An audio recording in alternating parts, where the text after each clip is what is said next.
നമസ്കാരം. എല്ലാ പ്രിയപ്പെട്ട കൂട്ടുകാർക്കും ഫാസിസ് അക്കാഡമിയുടെ മറ്റൊരു വീഡിയോയിലേക്ക് ഹാർദമായ സ്വാഗതം.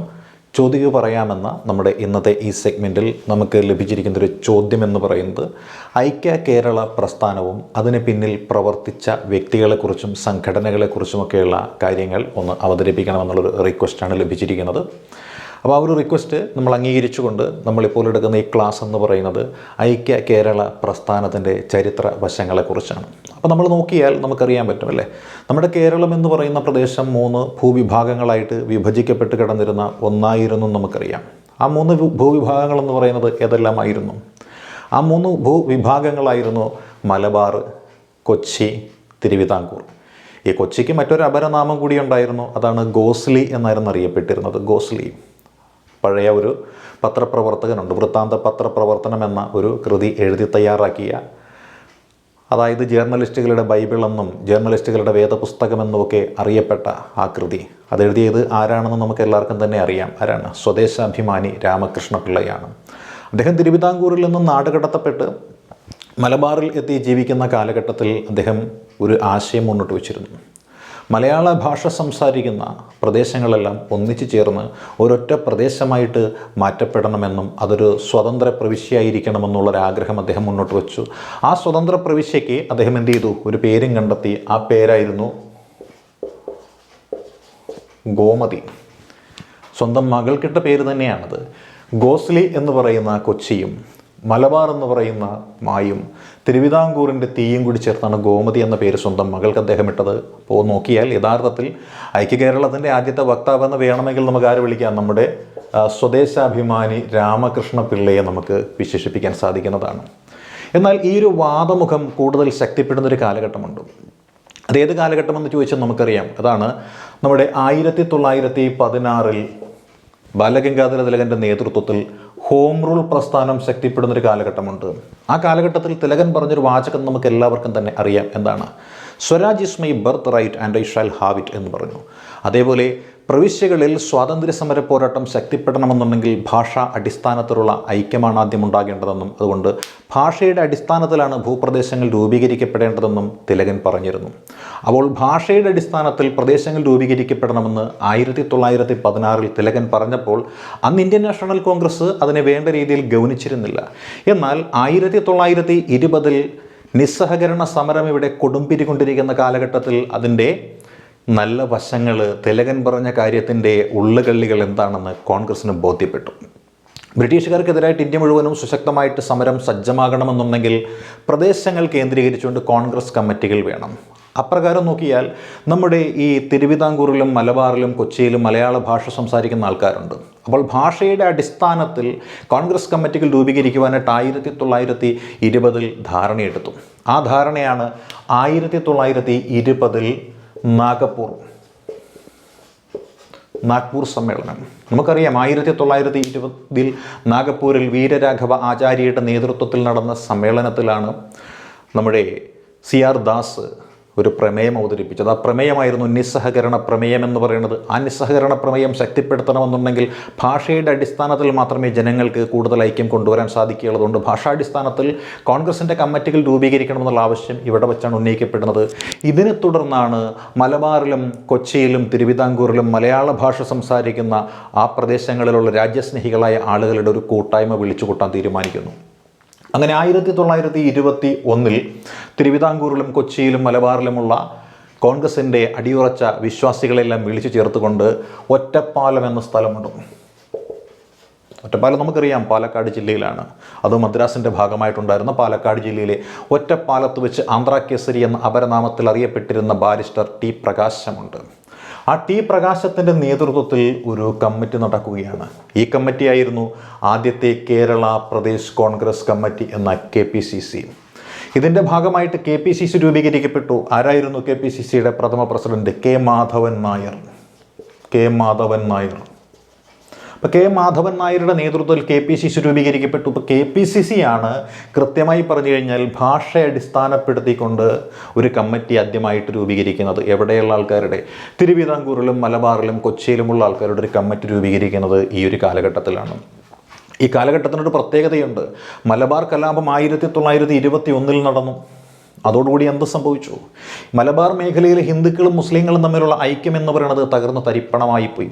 ഈ അവസ്ഥയെക്കുറിച്ചാണ്, സാമുദായിക കലാപത്തെക്കുറിച്ചാണ് നമ്മുടെ കുമാരനാശാൻ ദുരവസ്ഥ എന്ന് പറയുന്നൊരു കൃതി വരെ എഴുതിയതെന്ന് നമുക്കറിയാം.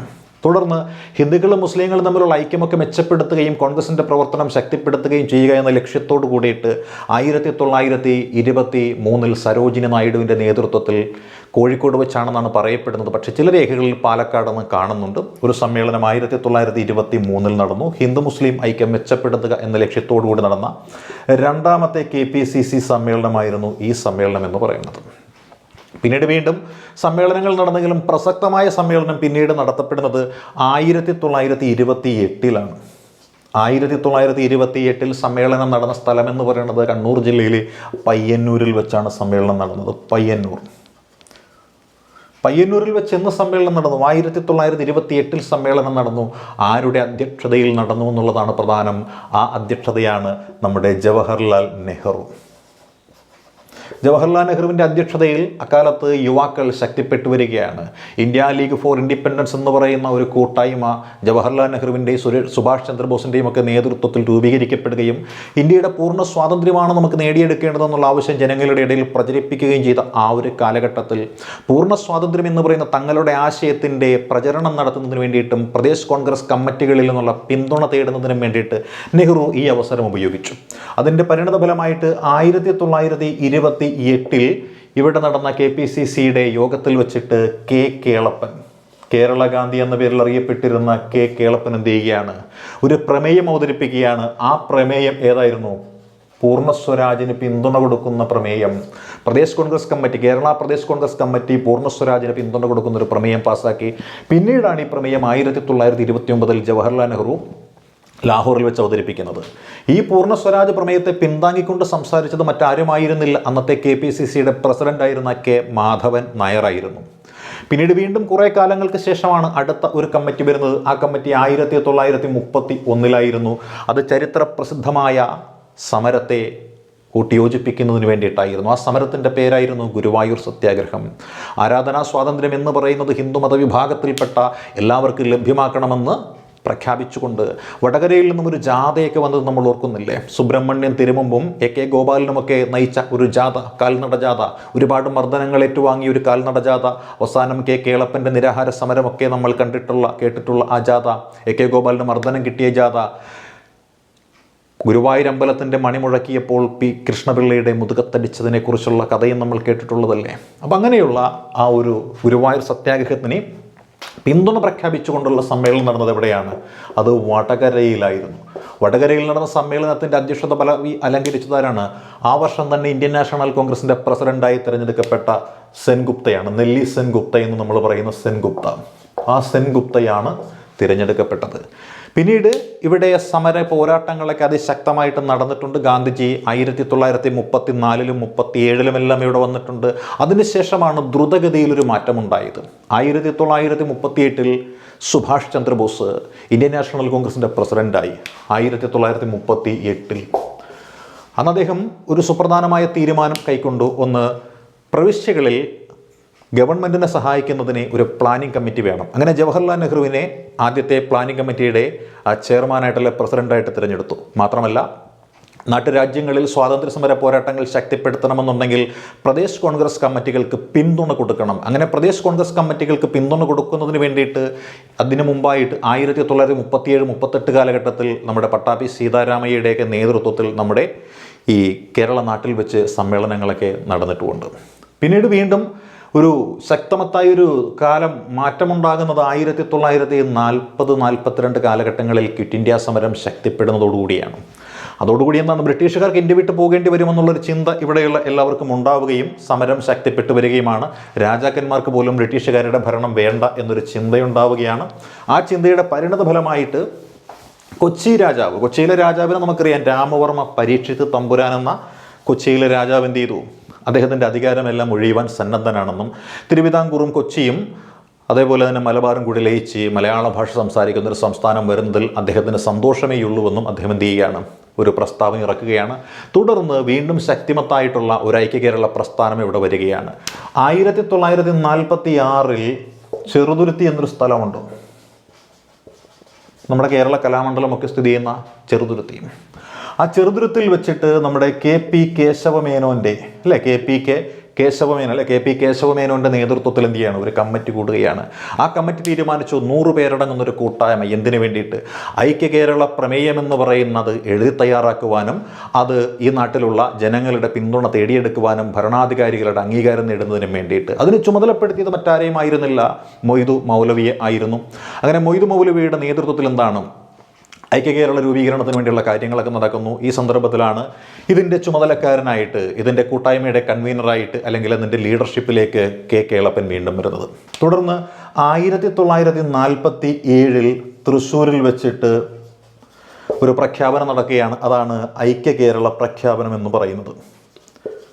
അപ്പോൾ ഐക്യ കേരള പ്രഖ്യാപനത്തിൻ്റെ വേദിയിലേക്ക് തിരുവിതാംകൂറിലെ രാജാവിനെയും കൊച്ചിയിലെ രാജാവിനെയും മലബാറിലെ രാജാവിനെയും എല്ലാം ക്ഷണിച്ചിരുന്നുവെങ്കിലും എത്തിപ്പെട്ടത് കൊച്ചി എന്ന രാജ്യത്ത് വെച്ച് നടന്ന സമ്മേളനമായതുകൊണ്ട് തന്നെ നമ്മുടെ കൊച്ചിയിലെ രാജാവ് രാമവർമ്മ പരീക്ഷിത്താണ്. അവിടെ വെച്ച് അദ്ദേഹം പ്രഖ്യാപിച്ചു, ജനങ്ങളുടെ അഭീഷ്ട സിദ്ധിക്ക് വേണ്ടിയിട്ട് രാജാധികാരം ഉപേക്ഷിക്കുവാൻ അദ്ദേഹം തയ്യാറാണ് എന്ന് അദ്ദേഹം പ്രഖ്യാപിക്കുകയാണ്.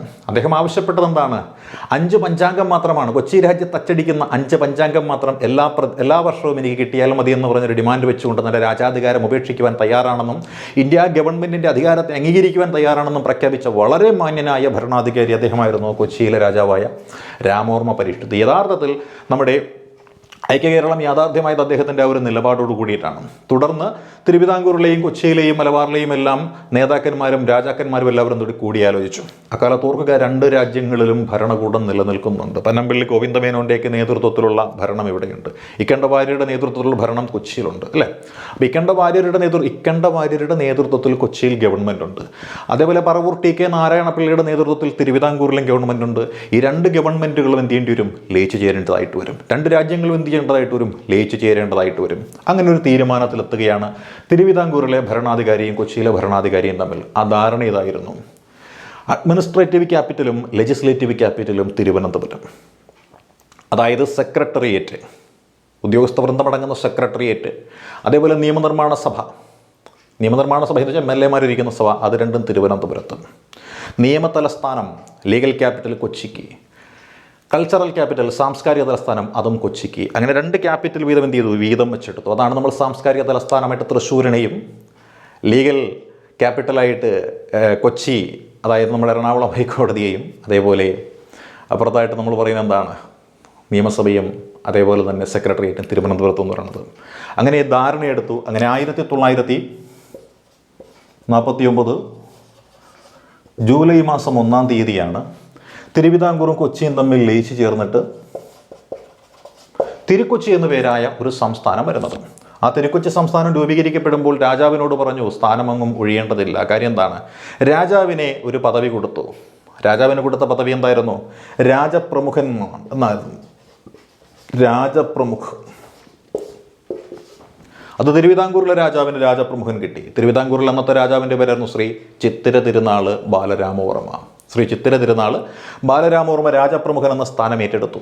പിന്നീടുള്ള എന്തായിരുന്നു, ഉപരാജപ്രമുഖ് എന്ന് പറയുന്ന ഒരു പദവിയുണ്ട്.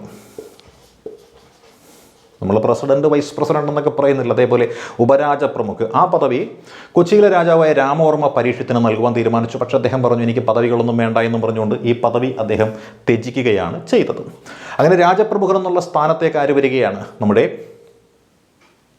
തിരുവിതാംകൂറിലെ ഭരണാധികാരിയായ ശ്രീ ചിത്തിര തിരുനാൾ ബാലരാമവർമ്മ വന്നു. അതോടൊപ്പം തന്നെ ഒരു ഗവൺമെൻറ്റും രൂപീകരിക്കപ്പെട്ടു.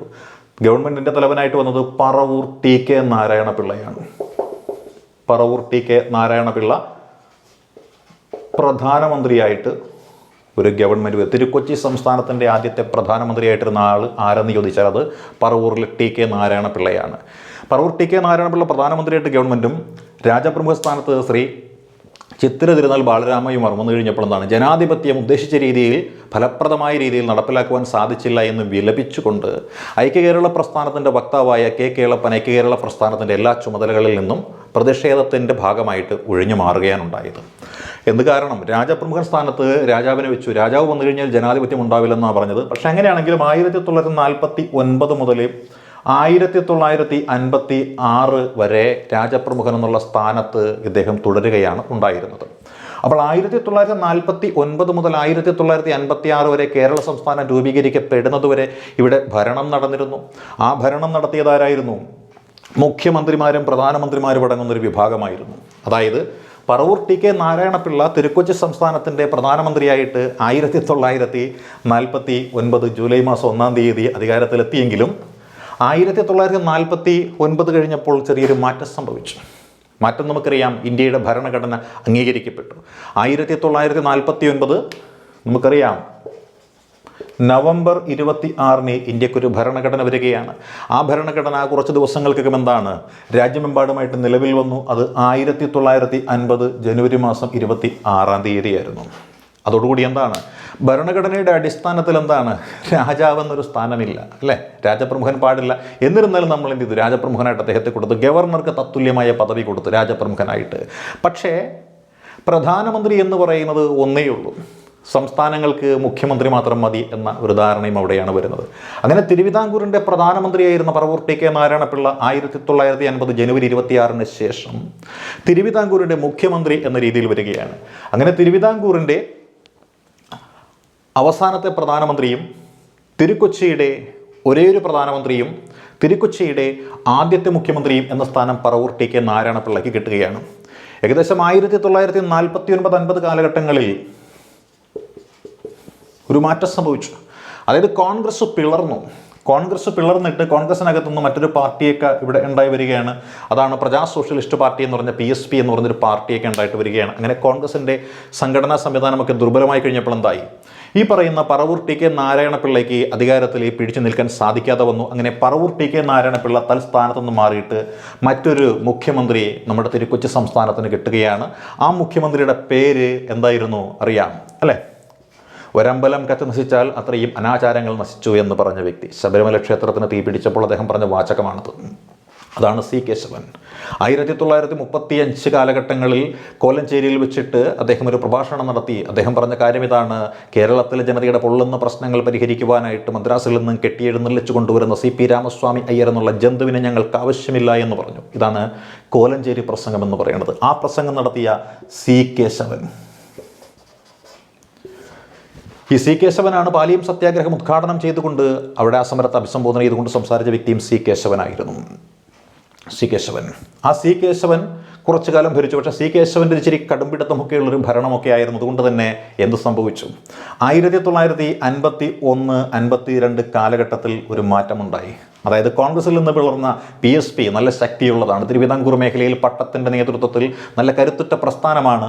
കോൺഗ്രസ് എന്ന സംഘടന പിളർന്നതല്ലേ? അപ്പോൾ കോൺഗ്രസിൻ്റെ പവർ പോയി. കഴിഞ്ഞപ്പോൾ എന്താണ്? കോൺഗ്രസിന് ഒറ്റയ്ക്ക് അധികാരം കിട്ടിയില്ല. കോൺഗ്രസിന് ഒറ്റയ്ക്ക് അധികാരം കിട്ടാതെ വന്നു കഴിഞ്ഞപ്പോൾ എന്ത് ചെയ്തു? കൂട്ടുകക്ഷികളെ കൂട്ടേണ്ടതായിട്ട് വന്നു. അങ്ങനെ കൂട്ടുകക്ഷികളെ കൂട്ടി. അങ്ങനെയാണ് അന്ന് കന്യാകുമാരി ജില്ല തിരുവിതാംകൂറിൻ്റെ ഭാഗമാണ്. അവിടെ ഒരു കോൺഗ്രസ് ഉണ്ട്. കോൺഗ്രസിൻ്റെ പേരാണ് തമിഴ്നാട് കോൺഗ്രസ് എന്ന് പറഞ്ഞ കോൺഗ്രസ്. അങ്ങനെ തമിഴ്നാട് കോൺഗ്രസിനെ കൂട്ടുപിടിച്ചുകൊണ്ട് നമ്മുടെ വൈക്കം സ്വദേശിയായിട്ടുള്ള ഒരു വ്യക്തി, അദ്ദേഹത്തിൻ്റെ പേരാണ് AJ ജോൺ. സ്വതന്ത്ര ഇന്ത്യയിൽ നടന്ന ആദ്യത്തെ പൊതു തെരഞ്ഞെടുപ്പ്. ആ പൊതു തെരഞ്ഞെടുപ്പിൽ ബാലറ്റിലൂടെ അധികാരത്തിലെത്തിയ ആദ്യത്തെ കേരള മുഖ്യമന്ത്രിയാണ് AJ ജോൺ. ജനറൽ ഇലക്ഷനാണ് ഇന്ത്യയിലേക്ക് ആദ്യമായിട്ട് നടന്ന ജനറൽ ഇലക്ഷൻ. സ്വതന്ത്ര ഇന്ത്യയിൽ നടന്ന ജനറൽ ഇലക്ഷൻ. ആ ജനറൽ ഇലക്ഷനിൽ AJ ജോണിൻ്റെ നേതൃത്വത്തിലുള്ള ഗവൺമെൻറ് അധികാരത്തിലേക്ക് എത്തുകയാണ് ഉണ്ടായത്. എന്നാൽ ഇവിടെ മറ്റൊരു മാറ്റം കൂടി സംഭവിച്ചു. എന്താണ്? AJ ജോണിനെ പിന്തുണ കൊടുത്തിരുന്ന തമിഴ്നാട് കോൺഗ്രസ് കുറച്ചു കാലം കഴിഞ്ഞപ്പോൾ, ഏകദേശം ഒരു 1954 ആയപ്പോൾ എന്ത് ചെയ്തു? AJ ജോണിനുള്ള പിന്തുണ അങ്ങോട്ട് പിൻവലിച്ചു. അപ്പോൾ AJ ജോണിന് പിന്തുണ പിൻവലിച്ചു ആര്? തമിഴ്നാട്ടിലെ കോൺഗ്രസ് ആണ്. തമിഴ്നാട് കോൺഗ്രസ് എന്ന് പറഞ്ഞിട്ടുള്ള കോൺഗ്രസ് പിന്തുണ പിൻവലിച്ചു. അതോടുകൂടി AJ ജോണിൻ്റെ നേതൃത്വത്തിലുള്ള ഗവൺമെൻറ് തകിടം മറിയുകയാണ്. പിന്നീട് അടുത്ത ഇലക്ഷൻ വരികയാണ്. 1954 അടുത്ത ഒരു തെരഞ്ഞെടുപ്പ് വരികയാണ്. ഈ തെരഞ്ഞെടുപ്പിലും കോൺഗ്രസ് മത്സരിച്ചു. പക്ഷേ കോൺഗ്രസിൻ്റെ കരുത്ത് ചോർന്നിരിക്കുകയാണ്. കാരണം PSPയും പട്ടവും കൂടുതൽ കരുത്ത് ആർജിച്ചു വരികയാണ്. അങ്ങനെ കോൺഗ്രസിന് ഒറ്റയ്ക്ക് ഭരിക്കാനുള്ള ഭൂരിപക്ഷം കിട്ടിയില്ല. ഈ അവസരം മുതലെടുത്തുകൊണ്ട് ഇവിടെ കമ്മ്യൂണിസ്റ്റ് ഗ്രൂപ്പുകളുണ്ട്. ആ കമ്മ്യൂണിസ്റ്റ് ഗ്രൂപ്പുകൾ അധികാരം പിടിക്കുവാനായിട്ട് ഒരു കൂട്ടുകക്ഷി മുന്നണിയൊക്കെ ഉണ്ടാക്കാൻ ശ്രമിക്കുന്നു എന്നറിഞ്ഞു കഴിഞ്ഞപ്പോൾ കോൺഗ്രസ് തീരുമാനിച്ചു കമ്മ്യൂണിസ്റ്റ് പാർട്ടി അധികാരത്തിൽ വരാൻ പാടില്ല. അതിൻ്റെ ഭാഗമായിട്ട് എന്ത് ചെയ്തു? അവർ സ്വയം പുറത്തു നിന്നുകൊണ്ട് കോൺഗ്രസിനെ പിളർത്തിയ പട്ടം താണുപിള്ളിയോട് പറഞ്ഞു, നിങ്ങൾ മന്ത്രിസഭയുണ്ടാക്കുക, പുറമേ നിന്ന് ഞങ്ങൾ പിന്തുണച്ചു കൊള്ളാമെന്ന് പറഞ്ഞു. അങ്ങനെ പട്ടത്തിൻ്റെ നേതൃത്വത്തിൽ, അതായത് പട്ടത്തിൻ്റെ നേതൃത്വത്തിൽ അടുത്തൊരു മന്ത്രിസഭ വരികയാണ്. അപ്പോൾ നാലാമത്തെ തിരുവിതാംകൂറിൻ്റെ മുഖ്യമന്ത്രിയായിട്ട് വരുന്നതാരാണ്? പട്ടം എ താണുപിള്ളയാണ്. അങ്ങനെ പട്ടം എ താണുപിള്ള തിരുവിതാംകൂറിൻ്റെ നാലാമത്തെ മുഖ്യമന്ത്രിയായിട്ട് വന്നു. അങ്ങനെ പട്ടം കുറച്ചു കാലം ഇങ്ങനെ പറന്ന് ഭരിച്ചുകൊണ്ടിരിക്കുന്ന കാലഘട്ടത്തിൽ ചെറിയൊരു കുഴപ്പമുണ്ടായി. അതായത് തമിഴ്നാട് എന്ന സംസ്ഥാനം രൂപീകരിക്കണമെന്നും ഞങ്ങൾക്ക് തമിഴ്നാട് സംസ്ഥാനത്തിലേക്കാണ് പോകേണ്ടത് എന്നും പറഞ്ഞുകൊണ്ട് തിരുവിതാംകൂറിലെ തമിഴ്നാട് കോൺഗ്രസ്സുകാർ പ്രശ്നം ഉണ്ടാക്കാൻ തുടങ്ങി കന്യാകുമാരിയിലെ. ആ പ്രശ്നത്തെ അടിച്ചമർത്താൻ വേണ്ടിയിട്ട് പട്ടം പട്ടാളത്തെ അങ്ങോട്ടേക്ക് അയച്ചു. അങ്ങനെ പട്ടത്തിൻ്റെ പട്ടാളം വെടിവെച്ചു, 9 പേര് മരിച്ചു. അതോടെ മൊത്തം കുഴപ്പം. എന്താ സംഭവിച്ചിരിക്കുക? പട്ടത്തിൻ്റെ മന്ത്രിസഭയ്ക്കെതിരായിട്ട് അവിശ്വാസ പ്രമേയം വന്നു. ഇത് തന്നെ അവസരം എന്ന് കണ്ട് കോൺഗ്രസ് എന്ത് ചെയ്തു? പട്ടത്തിനെ കാലുവാരി. അപ്പോൾ പട്ടത്തിൻ്റെ പിന്തുണ അവിടെ അങ്ങോട്ട് കഴിഞ്ഞു. അങ്ങനെ പട്ടത്തിൻ്റെ മന്ത്രിസഭ നിലംപൊത്തി. പകരം വരുന്നു കോൺഗ്രസിൻ്റെ നേതൃത്വത്തിൽ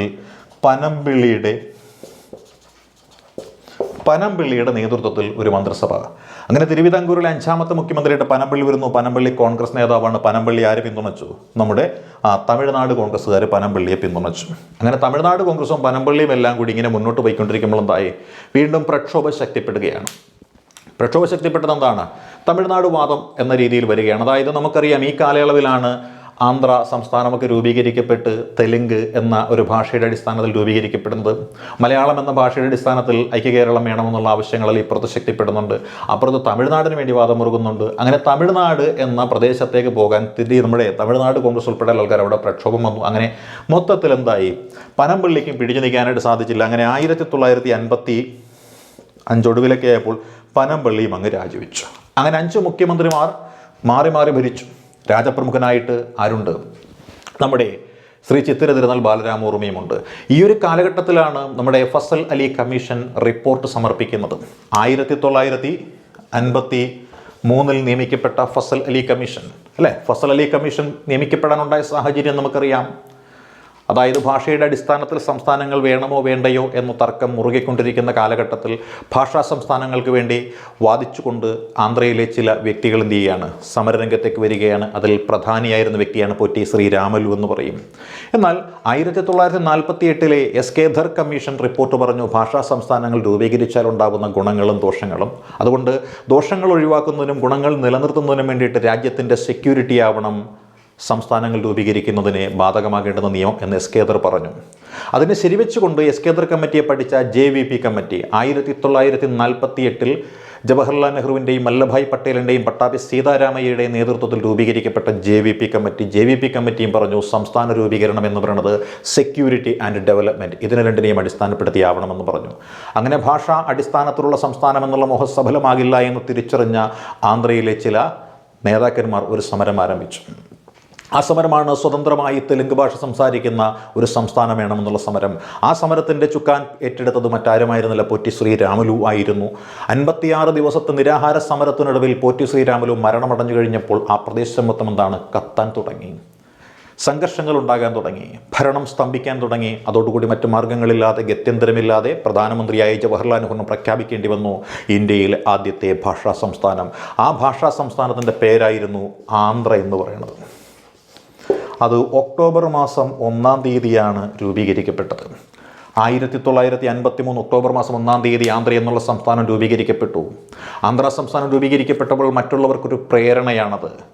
മദ്രാസ് സംസ്ഥാനത്തിൻ്റെ ഭാഗമായിരുന്ന തെലുങ്ക് ഭാഷ സംസാരിക്കുന്നവർക്ക് സംസ്ഥാനം കിട്ടും എങ്കിൽ കന്നഡ ഭാഷ സംസാരിക്കുന്നവർക്ക് വേണം, മലയാള ഭാഷ സംസാരിക്കുന്നവർക്ക് വേണം, തമിഴ് ഭാഷ സംസാരിക്കുന്നവർക്ക് വേണം.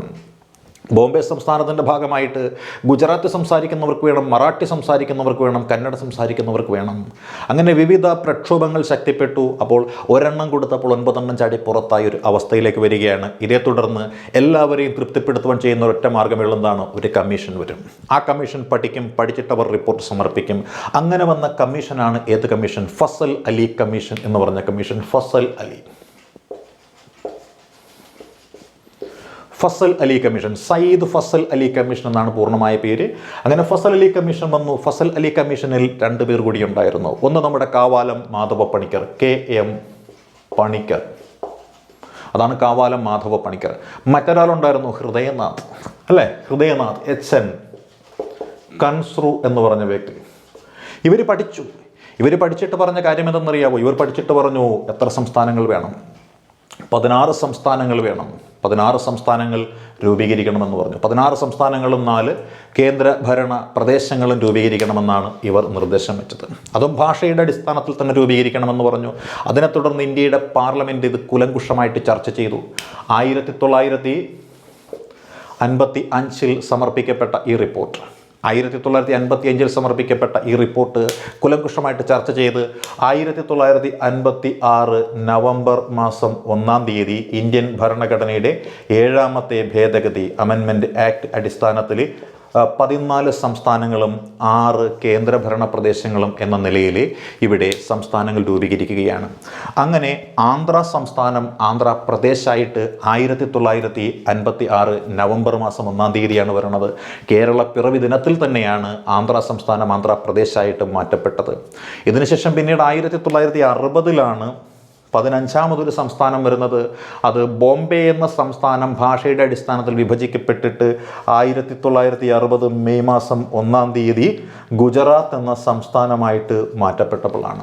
അപ്പോൾ ഇങ്ങനെ 1956 ഭാഷാടിസ്ഥാനത്തിൽ സംസ്ഥാനങ്ങൾ രൂപീകരിക്കുവാനുള്ള അമെൻമെൻറ്റ് പാസ്സാക്കി കഴിഞ്ഞപ്പോൾ ആ ഭാഷാ സംസ്ഥാനങ്ങൾ രൂപീകരിക്കാനുള്ള ചുമതല ഏൽപ്പിക്കപ്പെട്ട് ഇവിടെ ഒരു വ്യക്തി എത്തി. അദ്ദേഹമായിരുന്നു നമ്മുടെ ഈ പറയുന്ന തിരുക്കൊച്ചി മലബാറും തമ്മിൽ യോജിപ്പിക്കുന്ന സമയത്ത് താൽക്കാലിക ചുമതലയുണ്ടായിരുന്ന വ്യക്തി. അദ്ദേഹത്തിൻ്റെ പേരായിരുന്നു പി.എസ്. റാവു എന്ന് പറയും അല്ലേ? പി.എസ്. റാവു താൽക്കാലിക ഗവർണറായിട്ട് ഇവിടെ എത്തി. ഇദ്ദേഹത്തിൻ്റെ നേതൃത്വത്തിലാണ് നമ്മുടെ കേരളത്തിൻ്റെ വേലിയെല്ലാം കെട്ടിത്തിരിച്ച് കൂട്ടിച്ചേർക്കാനുള്ളത് തയ്ച്ചു കൂട്ടിയൊക്കെ ചേർത്തത്. അങ്ങനെ നമുക്ക് മലബാർ കൂട്ടിച്ചേർത്തു. മലബാർ നമ്മുടെ തിരുവിതാംകൂറിൻ്റെയും കൊച്ചിയുടെയും കൂടെ കൂട്ടിച്ചേർത്ത് കഴിഞ്ഞപ്പോൾ നമുക്ക് ചില പ്രദേശങ്ങൾ വിട്ടുകൊടുക്കേണ്ടതായിട്ട് വന്നു. മദ്രാസിൻ്റെ ഭാഗമായിരുന്ന മലബാറിന് നമുക്ക് കിട്ടിയപ്പോൾ തിരുവിതാംകൂറിൻ്റെ ഭാഗമായിരുന്ന കുറച്ച് പ്രദേശങ്ങൾ ഏതൊക്കെയാണ്? തോവാള, കൽക്കുളം, വിളവൻകോട്, അഗസ്തീശ്വരം, ചെങ്കോട്ട. അപ്പം തോവാള, വിളവൻകോട്, ചെങ്കോട്ട, അഗസ്തീശ്വരം, കൽക്കുളം മുതലായ പ്രദേശങ്ങൾ നമുക്ക് ആർക്ക് കൊടുക്കേണ്ടി വന്നു? നമുക്ക് തമിഴ്നാടിന് വിട്ടുകൊടുക്കേണ്ടതായിട്ട് വന്നു. പകരം തമിഴ്നാട്ടിൽ നിന്നും നമുക്ക് കിട്ടിയത് ഏത് പ്രദേശമാണ്? മദ്രാസ് എന്ന പ്രദേശം നമുക്ക് ഇങ്ങോട്ട് പൂർണ്ണമായിട്ടും കിട്ടുകയാണ്. മദ്രാസ് സംസ്ഥാനത്തിൻ്റെ ഭാഗമായിരുന്ന പ്രദേശം കിട്ടുകയാണ്.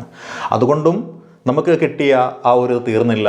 ഇത് കിട്ടി കർണാടക എന്ന പ്രദേശത്തിൽ നിന്നും. കർണാടകയും അന്ന് മദ്രാസ് സംസ്ഥാനത്തിൻ്റെ ഭാഗമാണ്.